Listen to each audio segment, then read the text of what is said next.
Hello বন্ধুরা, দেখেছো আমার ভাগ্যটা কত খারাপ। দেখেছো আজকে আমি হসপিটালে এসেছি রিপোর্ট দেখাতে, ইন্ডোস্কোপি করতে দিয়েছিল। তো ইন্ডোস্কোপি করতে মানে রিপোর্ট নিয়ে এসেছি ডাক্তার দেখাবো বলে। আর তোমার এখানে একটা ব্লাড টেস্ট হবে আমার, তো এসেছি ডাক্তার দেখাতে। দেখেছো ভাগ্যটা কত খারাপ আমার। আজকে এসে দেখি হসপিটালে প্রচণ্ড ঝামেলা হচ্ছে। তো ঝামেলাটা কিসের জন্য হচ্ছে জানো? ঝামেলাটা হচ্ছে হসপিটালের স্টাফদের কোনো মাইনা দেওয়া হয়নি, সেই কারণে প্রচুর ঝামেলা হচ্ছে। তো আমরা এতক্ষণ ধরে অপেক্ষা করে করে আর ধৈর্য কুলাচ্ছে না, শরীরটা ভীষণ খারাপ লাগছে। প্রচুর লোক ক্যাচাল করছে, এখানে ঝামেলা হচ্ছে। তো ভাবছি আজকে বোধহয় আর কাজ হবে না, তো জানি না কি হবে। তো চলো ঝামেলাটা একবার একটু দেখে নাও। প্রচুর লোক দাঁড়িয়ে আছে। তো এতটা ঝামেলা হবে আমি কখনোই ভাবতে পারিনি আজকে।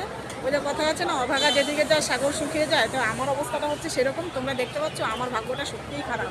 তো আজকে মনে হয় আমার কাজটা হবে না। তো এতটা দূর থেকে কষ্ট করে এসেছি, তো একটু বাইরেটা দেখে নাও তোমরা। দেখো কত লোক লাইনে দাঁড়িয়ে আছে, অনেকক্ষণ ধরে সবাই অপেক্ষা করছে। এত ঝামেলা, এত বড় একটা হসপিটাল, এত ঝামেলা হবে আমরা কখনোই ভাবতে পারিনি। তো সত্যি আজকে কার মুখ দেখে এসেছিলাম তাও হয়তো জানি না। আমি ভেবেছিলাম ইন্ডোস্কোপি যে করতে দিয়েছে ডাক্তার, আমি রিপোর্টটা আজকে দেখাবো। আর একটা ব্লাড টেস্ট দিয়েছিল, সেটাও আজকে হয়ে যাবে, কিন্তু সেটা আর হলো না। এতটাই দুর্ভাগ্য আমার।